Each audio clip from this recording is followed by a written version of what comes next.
बात करेंगे ऑस्ट्रेलिया पाकिस्तान की टेस्ट मैच की। जो पहला टेस्ट मैच चल रहा है पर्थ में, पाकिस्तान की टीम पहले आउट हुई थी और 84 रन पर 2 खिलाड़ी आउट हैं।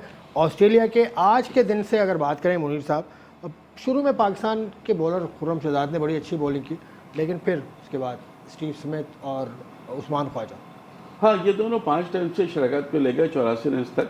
लेकिन ओवरऑल अगर हम 3 दिन के खेल को देखते हैं ना आसिफ, तो मैच तो पाकिस्तान के हाथ से निकलता हुआ नज़र आ रहा है, बिकॉज के 3 रन की लीड हो गई है।